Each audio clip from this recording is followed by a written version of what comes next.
네, 다니엘서 3장의 말씀은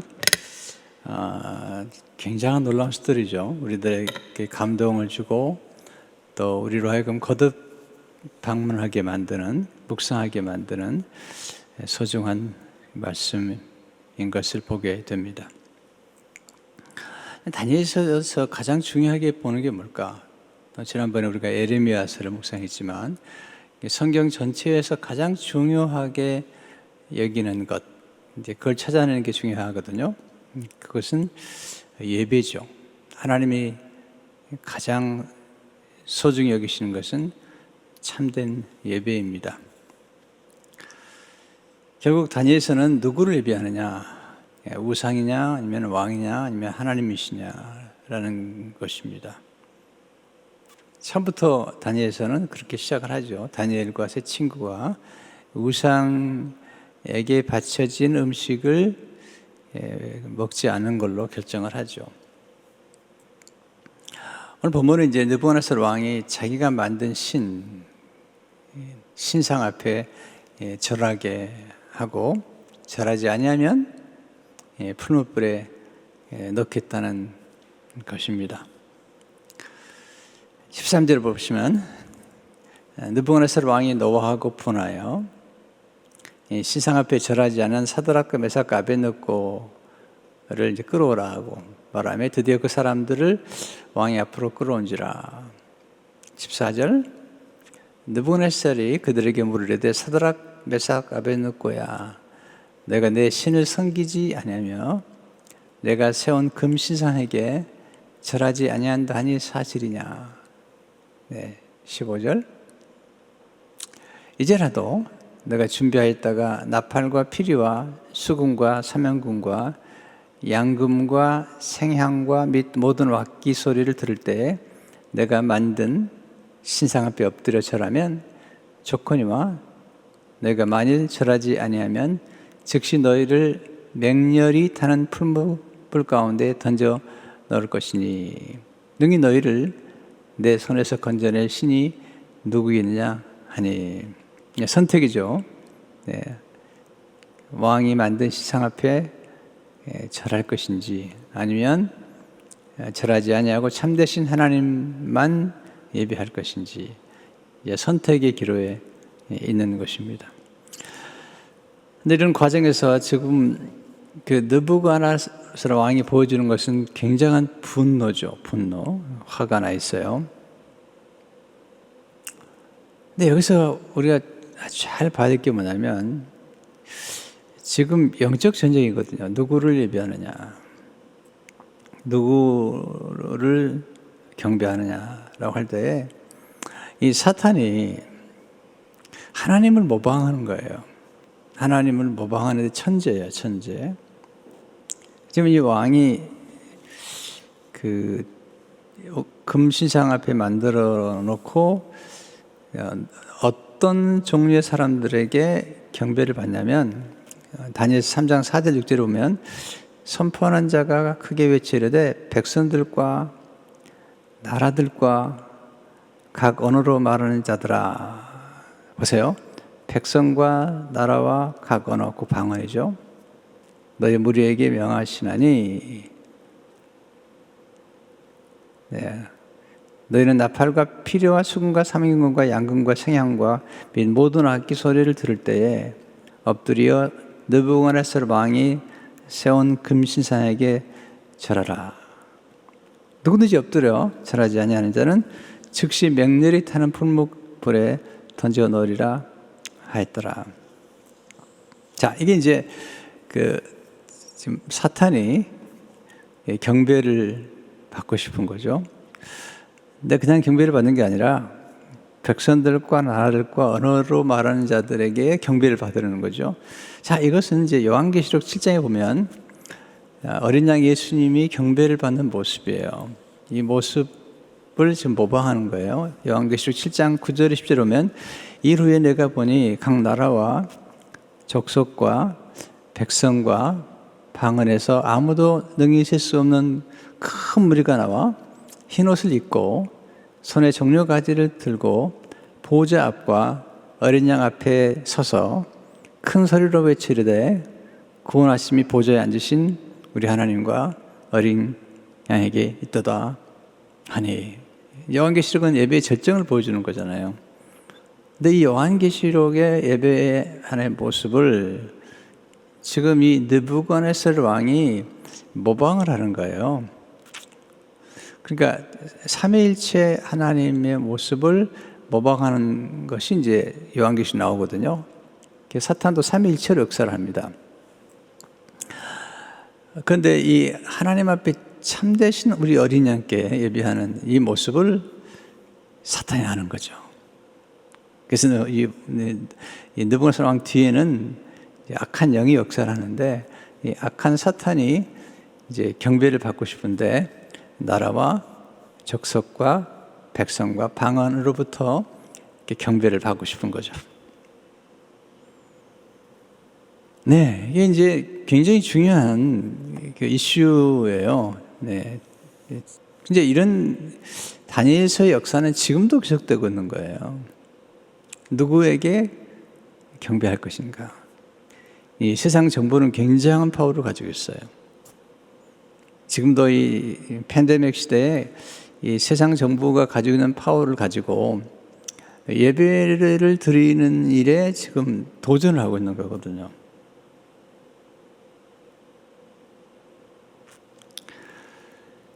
네, 그러니까 우리가 이제 그 성경 전체 안에서 우리가 늘 관심 있게 보아야 되는 부분은 하나님이 가장 중요하게 여기는 건 무엇인가?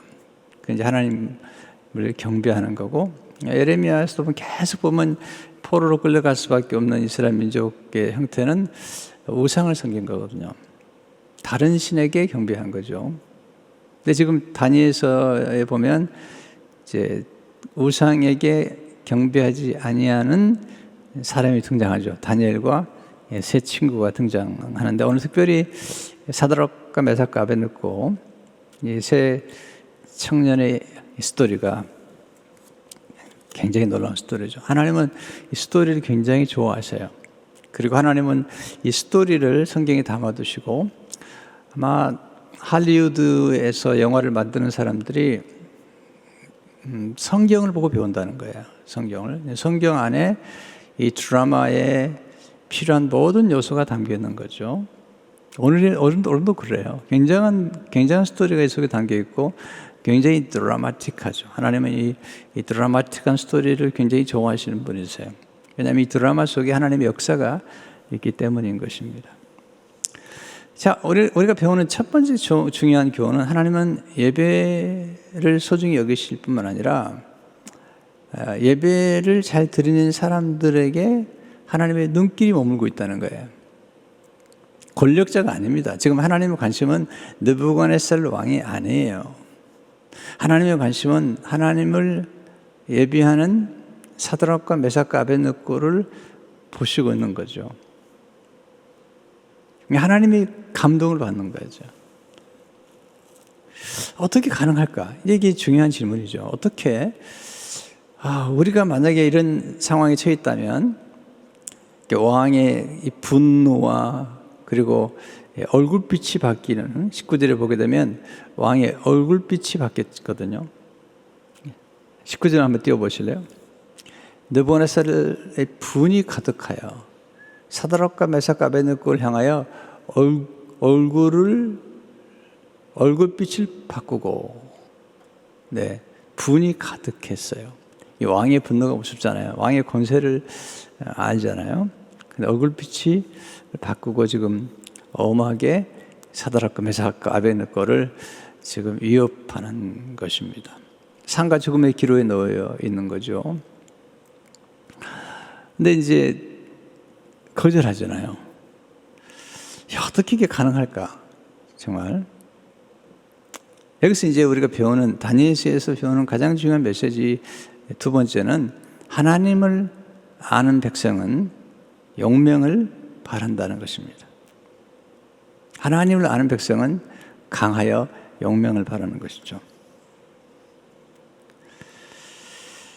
지금 이제 15절을 보면 이 느부갓네살이 놀라운 챌린지를 하죠. 15절 말씀 보게 되면 이제라도 너희가 준비하였다가 나팔과 피리와 수금과 삼양금과 양금과 상황과 생향과 및 모든 악기 소리를 들을 때 내가 만든 신상 앞에 엎드려 절하면 좋거니와 내가 만일 절하지 아니하면 즉시 너희를 맹렬히 타는 풀무불 가운데 던져 넣을 것이니, 이 마지막 부분이 굉장히 놀라운 느부갓네살 왕의 교묘한 도전이죠. 능히 너희를 내 손에서 건져낸 신이 누구이겠는지 하니, 느부갓네살 왕의 교만의 극치죠. 어떤 신이 내 손에서 너희를 건져내겠느냐, 구원하겠느냐, 이렇게 도전하는 것입니다. 이 세 친구는 알죠. 하나님이 건져내실 것을 알고 있죠. 근데 그래서 이 세 친구의 고백이 정말 우리에게 엄청난 울림과 경이로움을 주는 것입니다.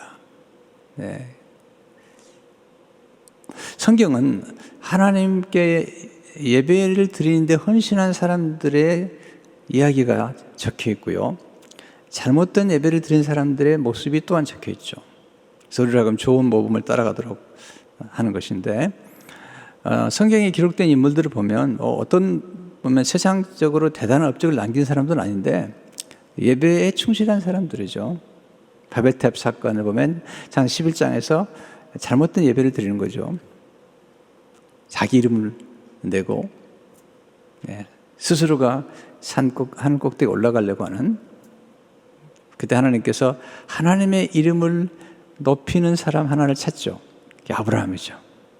이 아브라함을 보면요, 하나님이 아브라함의 이름을 창대케 한다고 말씀하셨는데 아브라함은 자기 이름에 관심이 없어요. 아브라함은 가는 곳마다 여호와를 위하여 단을 쌓고 여호와의 이름을 불렀더라. 예배는 우리를 위해서 하는 게 아니에요. 하나님을 위하여 하나님의 이름을 부르는 것이 예배인데, 아브라함 또 계속해서 보면 이제 이스라엘 백성들이 출애굽한 이유도 하나님이 예배를 드리도록 하기 위해서 하신 것을 보게 됩니다. 자, 오늘 16절 17절을 보면 놀라운 고백이 나오죠. 사드락과 메삭과 아벳느고가 왕에게 대답하여 이르되 느부갓네살이여, 우리가 일이 대하여 왕에게 대답할 필요가 없나이다. 자, 이게 중요하네요. 16절을 보면요, 진정한 예배를 드린 사람들은 이미 결정을 한 거예요. 선택을 할 때 분명한 일정한 원리를 가지고, 가치관과 원리를 가지고 선택을 이미 한 거죠. 자, 예배라는 것은 그 worship이라는 단어는요, 원래 root라는 단어 나오죠. root, 예배라는 단어는 가치 있는 것을 예배하는 거예요. 가치 있다고 생각하는 것을 예배하는 거죠. 어떤 분은 스포츠를 예배하죠. 어떤 분은 돈을 예배하죠. 어떤 분은 어떤 성공을 예배하죠. 권력을 예배하죠. 자기가 가치 있다고 생각하는 걸. 어떤 분은 쾌락을 예배하죠. 가치 있다고 생각하는 것을 예배하는 거죠. 다 예배하는 거예요.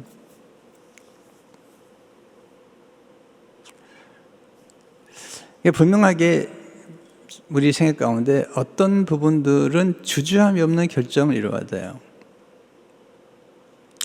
제가 목회생활을 하면서 많은 결정을 해야 돼요. 때로는 하루에도 몇 번씩 결정할 때가 있었고, 또 건축하는 일이나 또는 교회 여러 가지 사역들을 할 때 굉장히 결정을 많이 할 때 어떤 결정은 굉장히 숙고를 해야만 해요. 어떤 결정은 그냥 순식간에 내려요.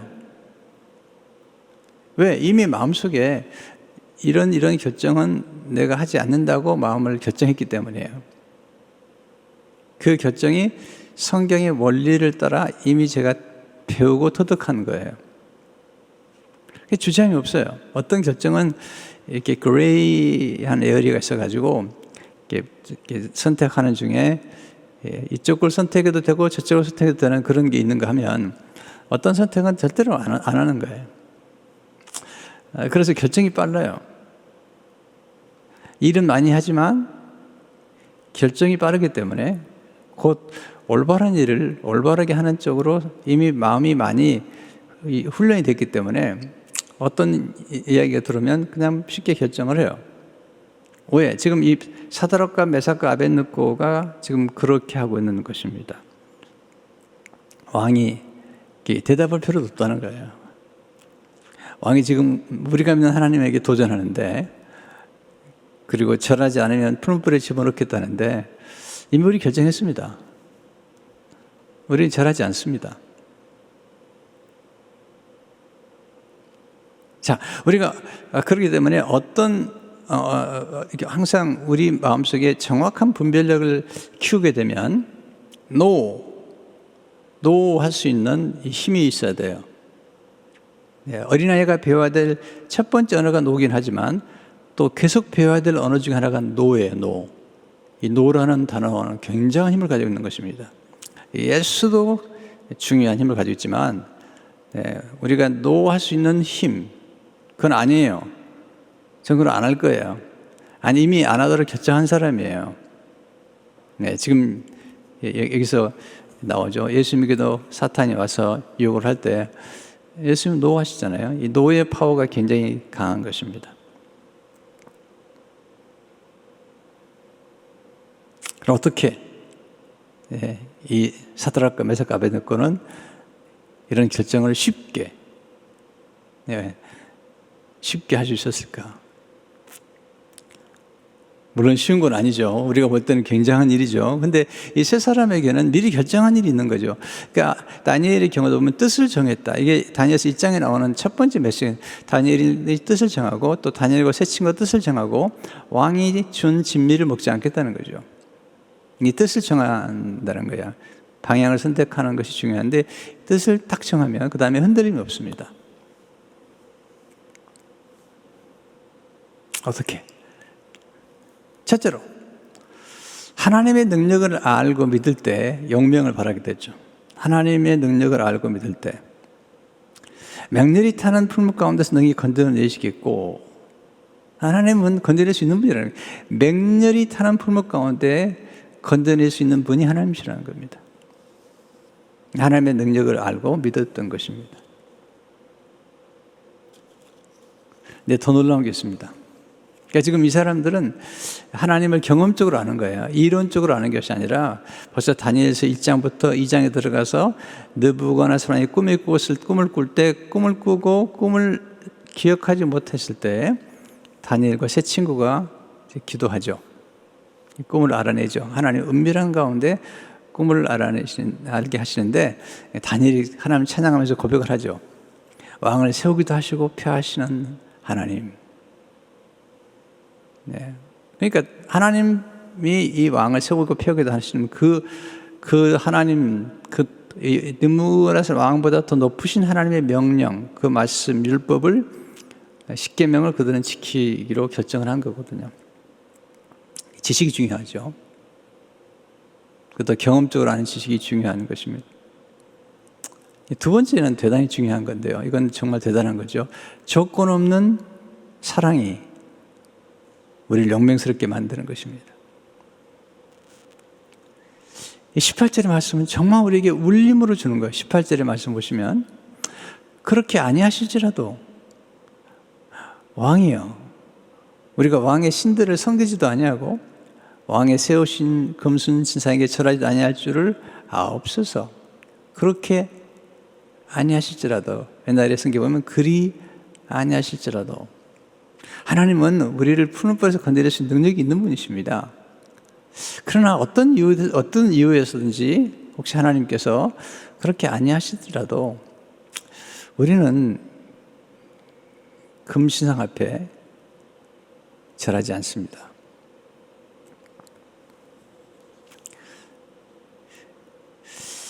자, 우리가 하나님을 섬길 때도 조건이 많아요. 우리는 그래서 기도할 때도 하나님을 협박하죠. 하나님이 안 들어주시면 금식합니다. 네.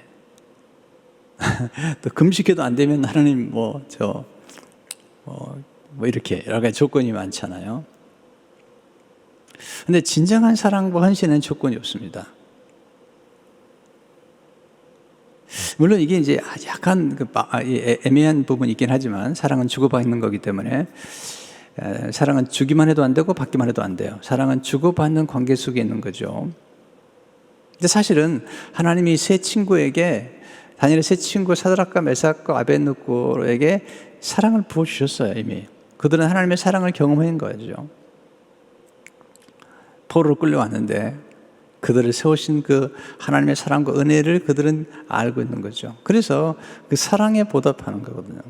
이 깨달음이죠.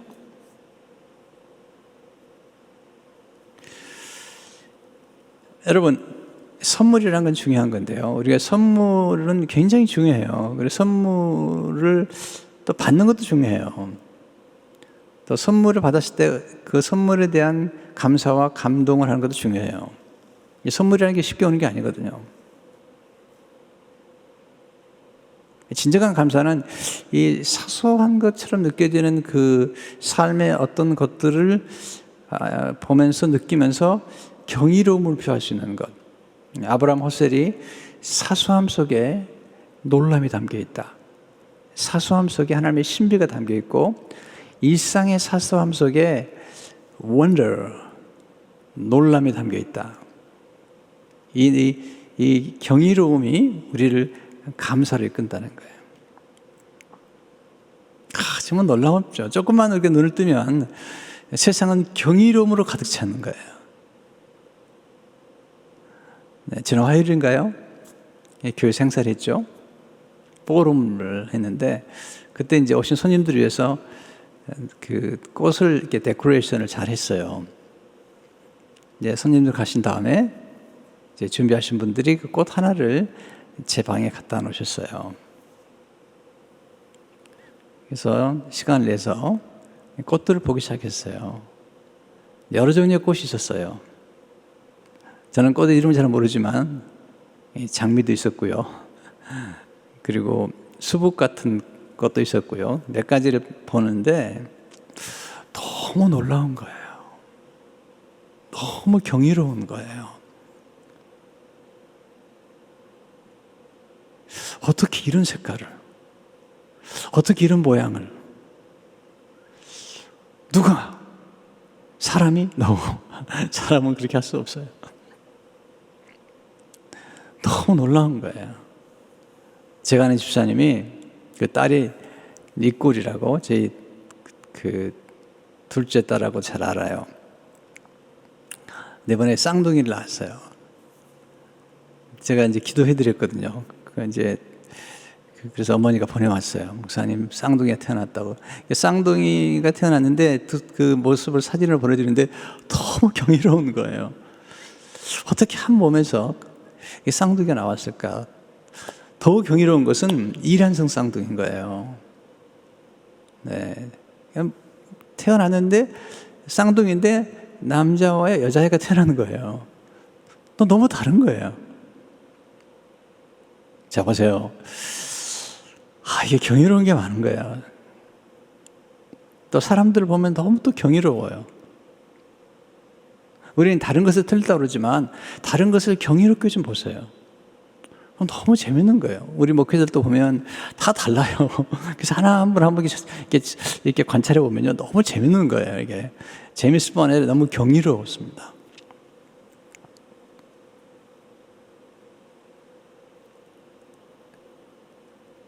그들은 이미 하나님의 은혜를 받았잖아요. 근데 가장 아름다운 게 사랑이라는 것은 받았을 때 감동할 줄 알아야 돼요. 그래 감사를 표현할 줄 알아야 돼요. 네, 잘 받을지 모르는 사람들은 문제가 있습니다. 잘 들으세요.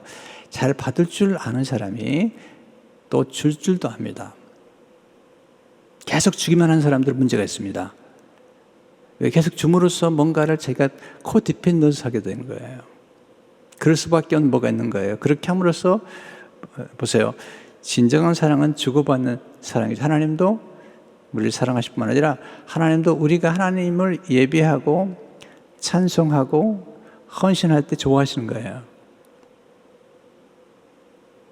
근데 이제 중요한 것은 사드락과 메삭과 아벳느고가 이 사건 속에서 하나님 앞에 무슨 조건이 없는 거예요.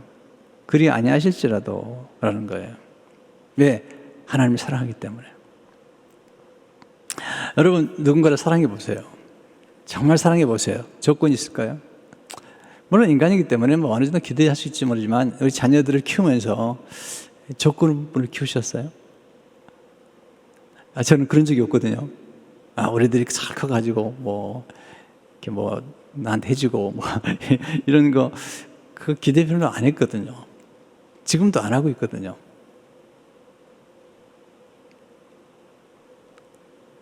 며칠 전에 이제 딸들이 엄마 생일이라고 잠시만 들렸어요. 그리고 음식도 가져오고 그러는데 고마운 마음이었어요. 이제 엄마를 생각하고 생일을 생각하고 이렇게 찾아왔구나. 감사한 마음이죠. 그러나 기대했을까요? 별로 기대 안 한 것 같아요. 사드락과 메삭과 아벳느고가 지금 여기서 그리 아니하실지라도라는 이 신앙은 굉장히 중요한 신앙이죠. 왜? 사랑이죠. 이걸 알아보는 사람이 누구냐면 느부갓네살이 알아보는 거예요. 나중에 3장 마지막 부분에 가면 자기 몸을 바쳐 그렇게 얘기를 해요. 하나님을 찬송하면서 그들의 몸을 바쳐 왕의 명령을 거역한 몸을 바친 거거든요. 이것은 하나님 앞에 헌신이죠. 헌신.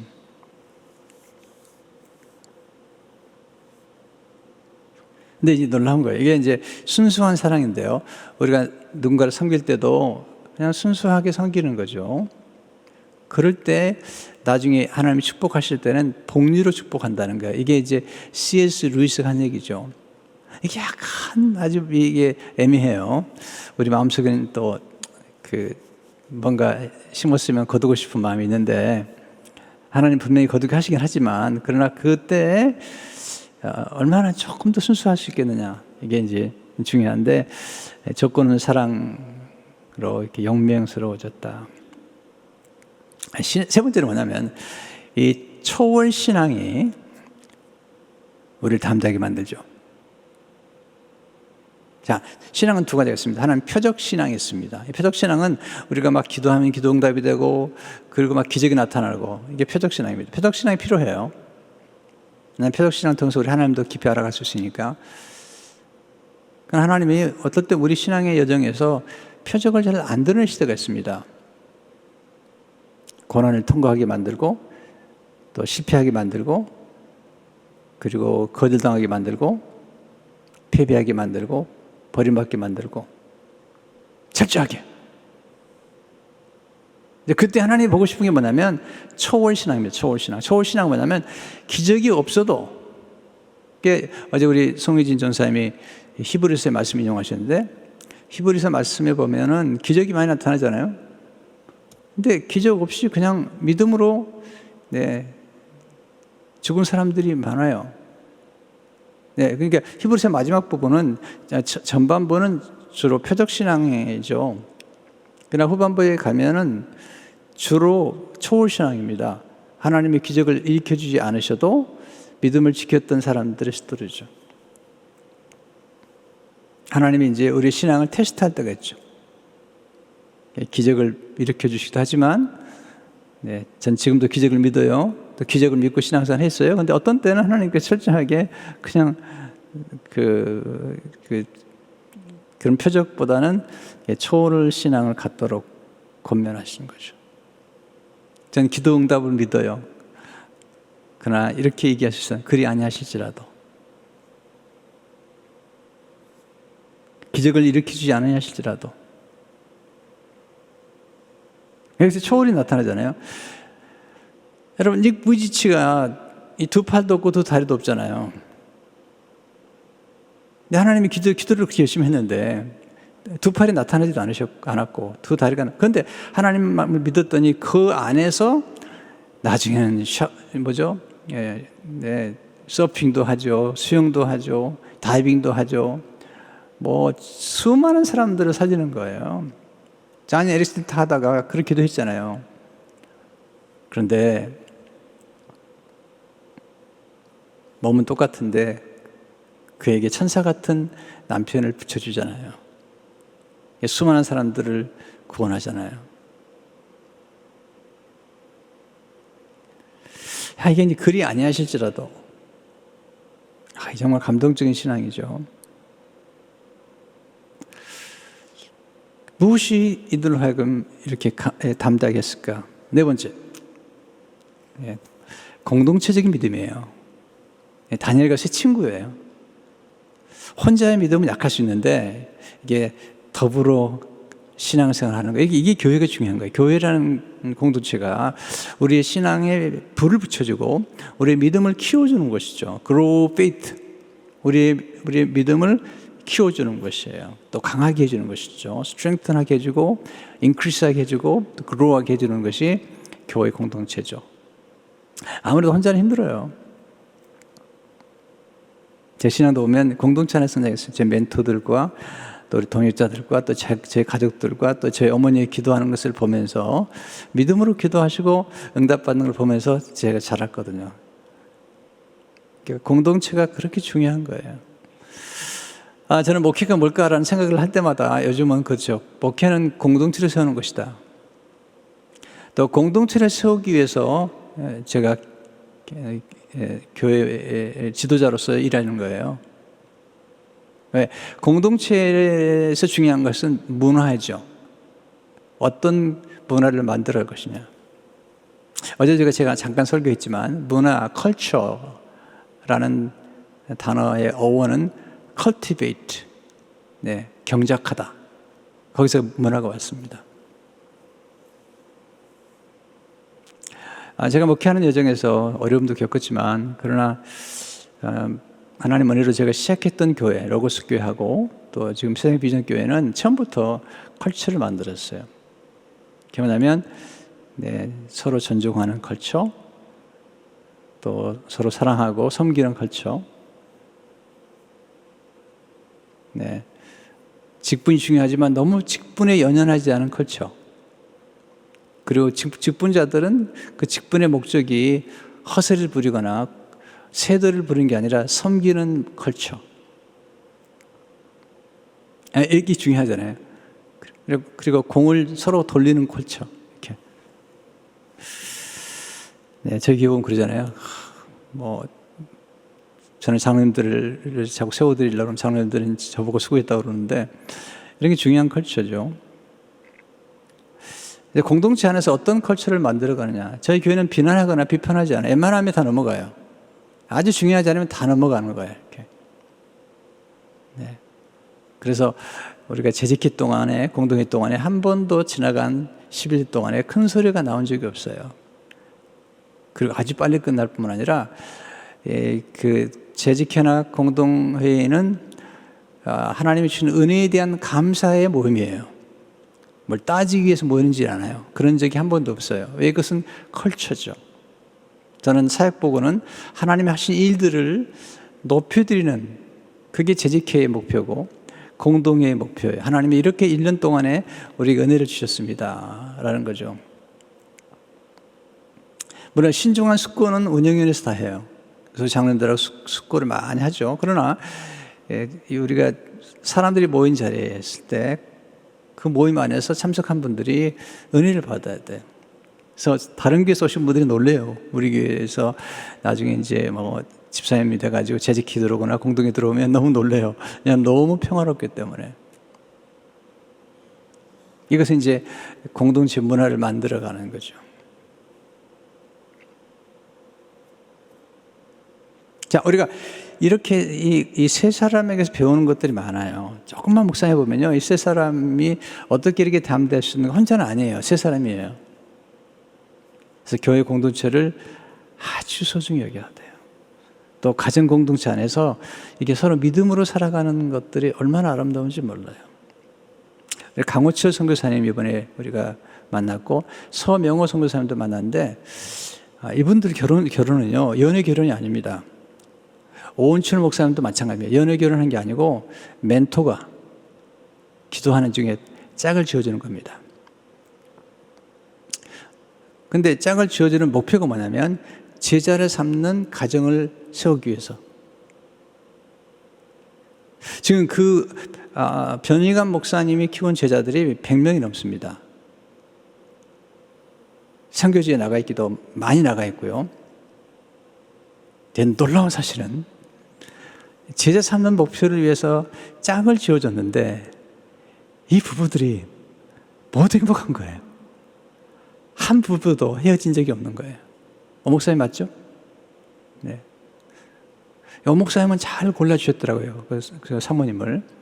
목사님이 사실은 옛날에 뭐 학교는 좋은 데 나왔지만 여러분 아시잖아요. 그 뭐 인물이 너무 잘났죠, 사실은. 근데 사모님 잘. 근데 보세요. 뭐 내가 좋아하는 사람도 아니고 처음에 좋아했던 연애했던 사람도 아닌데 만난 거죠. 요즘은 그렇잖아요. 내가 좋아하지 않는 사람은 결혼하지 않겠다. 뭐 이렇게 키도 커야 되고 얼굴도 잘생겨야 되고 뭐 이렇게 기준을 정해놨잖아요. 여러분 그거 뭐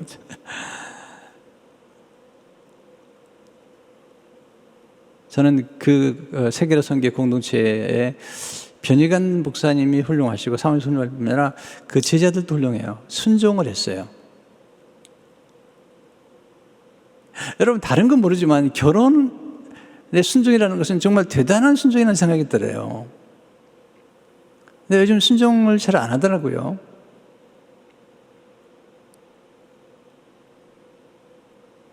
그러니까 이 제자도가 무너진 거예요.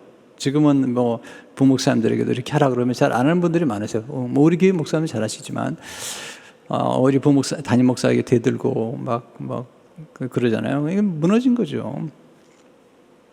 근데 그 변희관 목사님의 제자들을 내가 신뢰하는 이유가 뭐냐면 이분들 만나볼 때마다 감동이 있는 거예요. 왜냐하면 목사님이 결혼의 짝을 지어주는데도 불구하고 순종했을 뿐만 아니라 그 순종함을 따라서 선교지에 나가가지고 놀라운 결실을 이루는 거예요. 그리고 모두 다 행복해요. 제가 봤을 때는 너무 행복해요. 왜? 함께 하나님의 뜻을 이루어가기 때문에 그래요.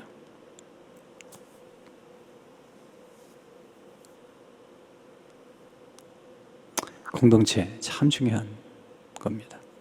그리고 순종이라는 것은 정말 중요한 것입니다. 왜냐하면 결과를 낳기 때문이죠. 결국 이 세 사람은 하나님의 은혜에 대한 감사 때문에 이렇게 헌신할 수 있는 거예요. 은혜는 깨달은 거죠. 이게 다섯 번째인데 하나님의 은혜에 대한 감사, 내가 받았다는 거죠. 하나님이 포로 끌려온 우리들에게 은혜를 베푸셨고 우리 생명을 살려주셨고 다니엘과 함께 자기들을 높여주시는 그 하나님의 은혜를 생각하는 것입니다. 이게 결국 깨달음이거든요.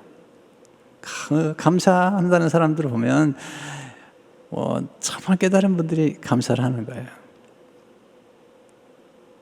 내일 감사주일인데 참 감사를 좀 마음 깊은 데서부터 받은 은혜를 좀 생각해 보시면 좋겠습니다.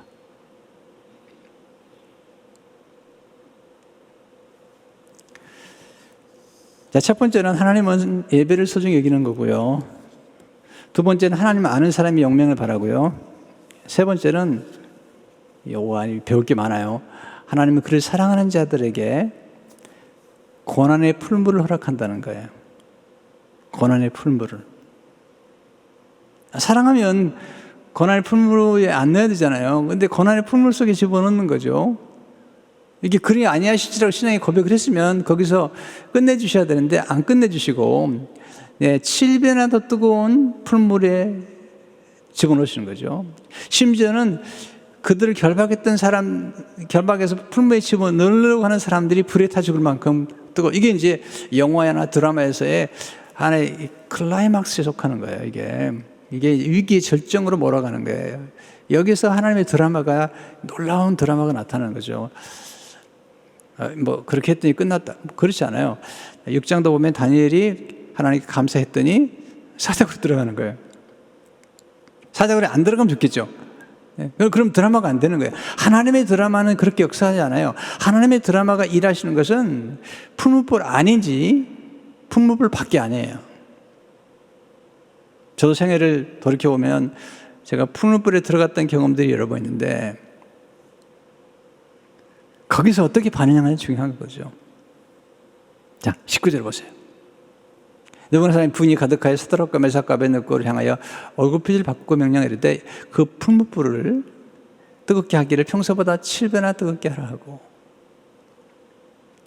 20절.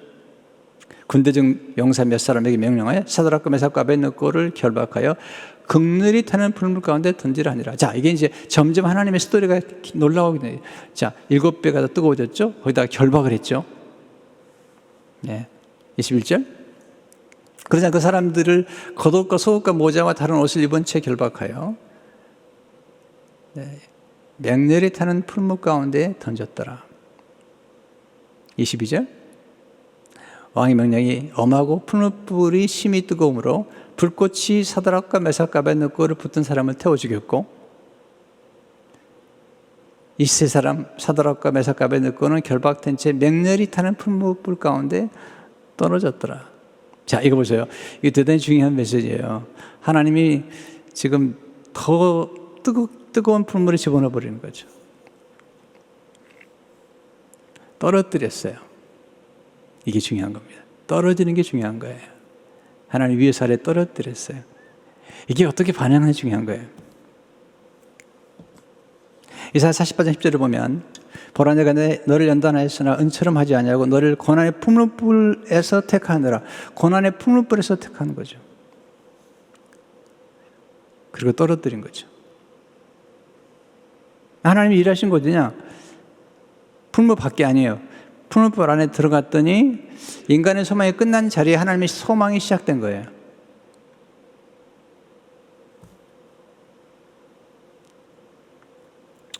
제가 이제 신학 다닐 적에 군대 가면 꼭 군목하고 싶어요. 군목. 근데 군목심이 떨어졌어요.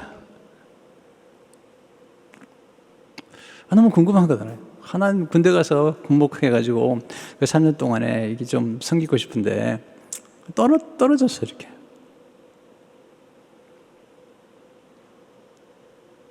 네. 자꾸 떨어뜨려요. 요셉도 구덩이에 떨어뜨려요. 이렇게. 이제 그때 어떻게 반응하냐 중요해요. 그때도 중요한 거예요. 믿음으로 반응하고 감사로 반응하고.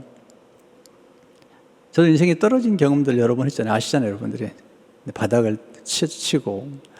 근데 거기서 인생이 끝난 줄 알았는데 그렇지 않더라고요. 재밌는 건 풀무불 안에 들어갔더니 거기에 한 분이 기다리고 계신 거예요. 네. 근데 이분이 놀라운 거예요. 사드락과 메삭과 아벳느고가 지금 어떻게 헌신하고 어떻게 말하는지를 다 보고 계신 분이 계셨고 풀무불 안에 기다리는 분이 계셨어요. 25절을 보면 왕이 또 말이르되 내가 보니 결박되지 아니한 네 사람이 불 가운데로 다니는데 상하지도 아니하였고 그 넷째의 모양은 신들의 아들과 같도다 하고. 풀무불 안에 들어가기 전까지는 이 네 번째 사람을 못 만나는 거예요. 다니엘의 그 사자굴 속에 들어가지 않으면 하나님이 보내신 천사를 만날 수가 없어요. 거기서 경험하는 거죠. 사자굴 속에서, 풀무불 속에서 경험하는 거예요.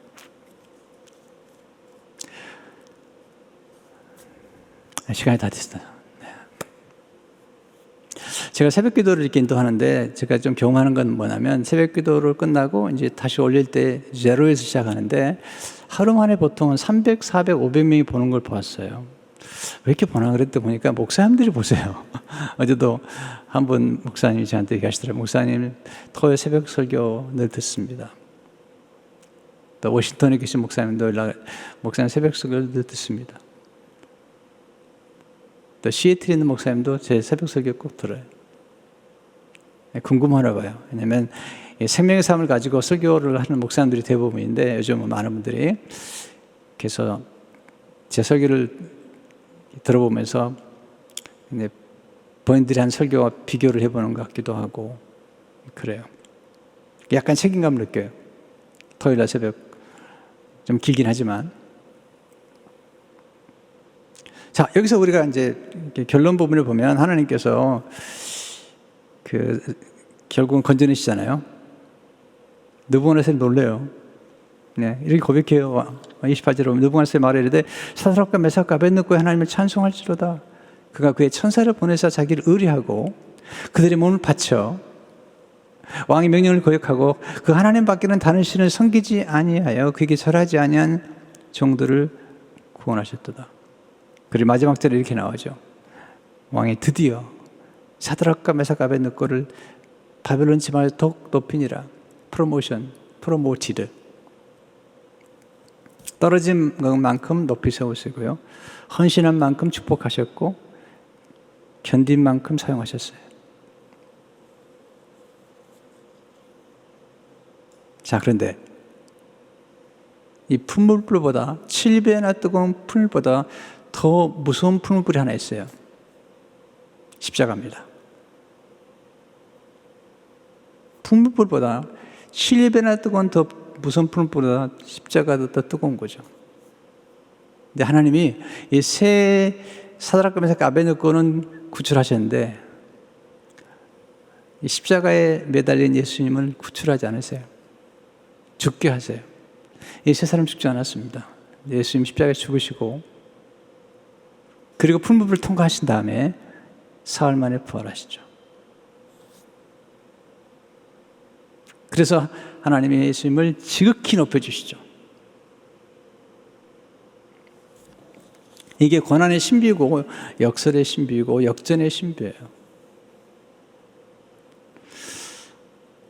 저는 좀 그런 은혜를 경험한 것 같아요. 제 인생 가운데서 정말 바닥을 칠 때가 많았는데 제가 신학교 다닐 적에 이렇게 지금 설교하고 이럴지 아무도 몰랐어요. 왜냐하면 제가 설교학 시간에 C를 받았기 때문에 여러분 목회자가 설교가 중요한데 설교학 시간에 C를 받았어요. 예, 목소리도 작죠. 발음도 정확하지 않죠. 또 대단한 무슨 이렇게 풍채가 있는 것도 아니죠. 또 발음도 정확하지 않죠. 그러니 교수님 눈에 C밖에 안 되죠.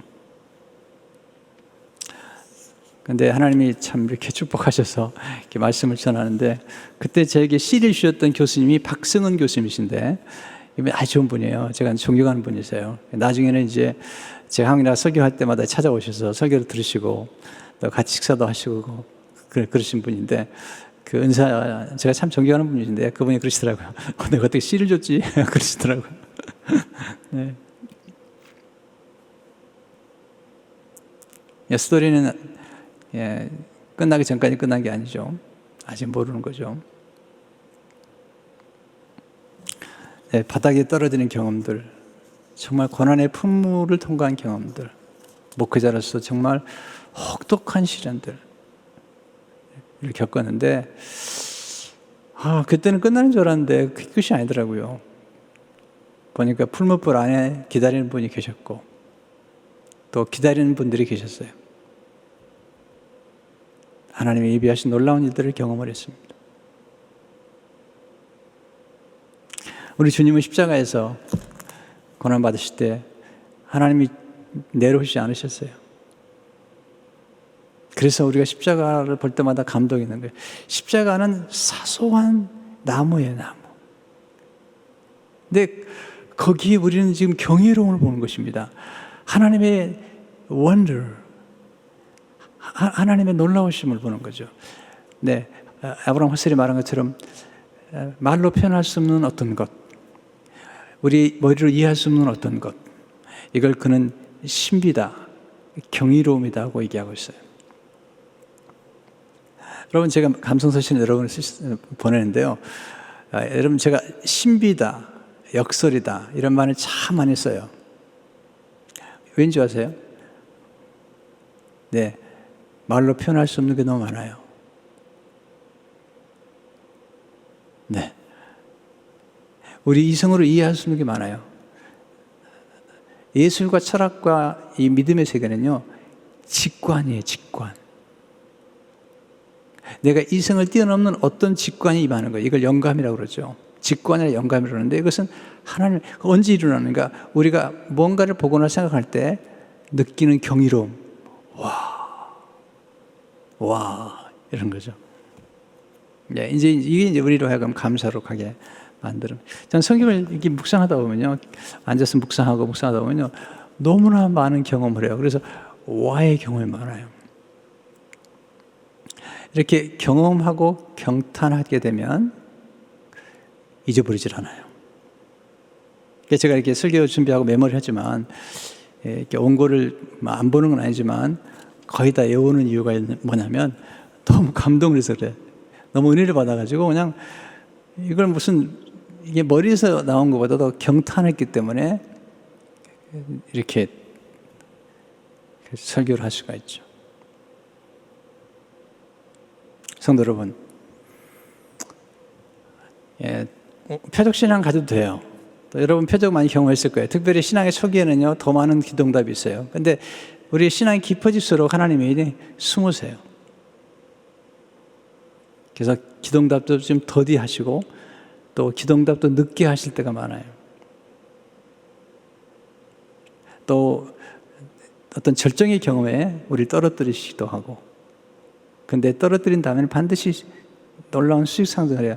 그때 중요한 게 뭐냐면 그런 경험들을 할 때마다 불평과 원망하지 않고 더 헌신하고 더 충성될 뿐만 아니라 거기서 우리 삶의 변화를 가져올 수 있는 어떤 변화를 추구할 때 더 놀라운 경험들을 할 수가 있죠.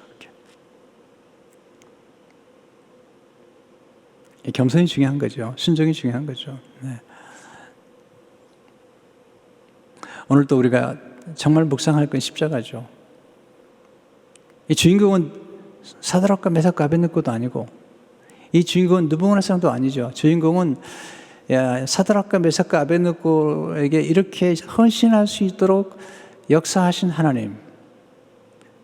그리고 이 역사가 결국은 십자가로 와서 하나님의 놀라운 역사가 우리에게 주어진 거거든요. 사소하다고요? 여러분, 사소한 건 없습니다. 전 정말 작은 것 속에서 기적을 너무 발견했고 또 작은 사랑, 작은 헌신을 통해서 너무나 많은 경험을 했어요. 때로 카드 한 장에, 때로는 편지 한 장에, 때로는 카톡 한마디가 사람을 변화시키고 있다는 걸 알거든요. 성도 여러분, 오늘 이 말씀 속에서 우리가 만나는 하나님,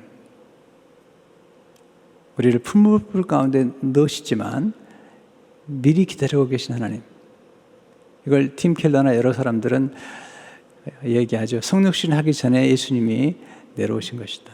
잠시 내려오셨다가 가신 것이다. 그렇게 얘기한 도 많아요. 왜냐하면 신의 형상 같은 분이 있었잖아요. 너무 놀라운 거죠. 결박했는데 이게 하나님의 드라마예요. 결박을 단단히 했어요. 그리고 거기다 속옷도 입히고 뭐 다 했는데 들어가는데 타지 않았다는 거죠. 이게 이제 하나님의 드라마예요. 이렇게 드라마. 그렇게 하시면서 드라마틱한 하나님의 역사를 통해서 하나님 영광을 받으시는 거죠. 성도 여러분 헌신하십니까? 계속 하십시오. 네, 하나님 반드시 갚습니다. 근데 언제 갚을지는 몰라요. 또 안 갚을 수도 있어요. 그러나 만약에 안 갚은 것처럼 생각하면 오해하죠. 하늘에서 갚으세요. 하늘에서. 아니면 여러분의 자녀들에게 반드시 축복하셔요. 성경이 증거하고 있잖아요. 성경이. 예수님이 십자가 돌아가시고 바닥을 치신 거예요. 지극히 높으신 것처럼 우리 삶 가운데 정말로 반응을 잘하면 우리는 하나님 이런 역사를 경험하는 거죠. 전 믿어요. 성경을 그대로 믿어요. 하나님 아브라함, 이삭, 야곱 축복하신 것처럼 또는 우리 생각 가운데 우리의 부활을 하늘에서 얻을 수 있는 거예요. 정말 놀라운 투자는 하늘에 투자하는 거예요. 제가 이번 특색 기간 동안에 위대한 투자와 기도로에 대해서 6번 설교를 할 거예요. 위대한 투자. 어디에 투자할 것이냐? 영원한 복리로 우리에게 주어질 거기에 투자하라는 거죠. 네, 오늘 또 하루 승리하시고 내일 감사절기에 참 마음으로 당하는 감사가 있으면 좋겠습니다. 기도하겠습니다. 하나님 아버지, 오늘 사드락과 메삭과 아벳느고의 믿음을 통해서 우리는 놀라운 은혜를 받습니다. 그러나 더 놀라운 은혜는 하나님께서 사드락과 메삭과 아벳느고의 마음속에 그런 깊은 신앙을 주시고 그런 공동체적인 신앙을 갖게 하시고 또한 그들이 들어갔던 풍불 속에서 미리 기다리고 계셨던 하나님, 그리고 풀무의 온도를 스스로 조절하시렸던 하나님, 하나님 감사합니다. 뜨거워 죽을 줄 알았는데 들어가 보니 온도가 좋았습니다. 타지도 않았습니다. 하나님 아버지, 사적으로 들어갔는데 사자들이 온순히 있었습니다. 우리의 앞길을 하나님께서 인도하시고 때로 이 고난은 도저히 감당할 수 없을 것 같은데 그 고난 뒤에 주시는 은혜와 영광을 보게 됩니다. 하나님 십자가를 품으면서 오늘도 감사하게 하시고 그 은혜 안에 찬송하는 하루하루가 되도록 역사해 주옵소서. 오늘 특별히 전성걸 조은하 선교사님 두 분을 위해서 기도합니다. 그분들의 사역들, 또 사모님 하시는 고등코넬 신학교에 섬기는 일들 축복해 주시고 많은 선교사님들과 제자들을 키울 때 하나님의 은혜가 넘치도록 역사해 주옵소서. 토요일은 특별히 자녀들을 위해서 기도합니다. 우리 자녀들 어디 있든지 하나님을 경외하게 하시고 사드락과 메삭 아베느고처럼 예배를 잘 드리는 사람들에게 왕따를 당할지언정 하나님의 왕 대신 하나님을 따르는 우리 자녀들 되도록 축복해 주시고 그리함으로 하나님이 존귀하게 세우시는 자녀들 되도록 도와주시고 선교사님들 선교지 우리나라 미국 땅에 하나님의 긍휼을 베풀어 주옵소서. 오늘 또 우리 박재인 전사님, 우리 권사님 또 따님 결혼도 하게 되는데 축복해 주시고 또 여러 가지 장례로 외롭고 힘든 우리 유가족들을 하나님이 이루어 주실 때 특별히 임명희 권사님 아들을 먼저 보내고 하나님 이루가 필요합니다. 주님의 이루로 함께 하시고 축복하시며 또 임종을 앞에 놓고 있는 우리 차정님 권사님 하나님께서 긍휼히 여기셔서 여단강을 건너는 그 길, 천국 가는 그 길이 힘들지 않도록 하나님께서 함께 주옵소서. 오늘도 주님께 모든 영광을 올려드립니다. 예수 이름으로 기도하옵나이다. 아멘.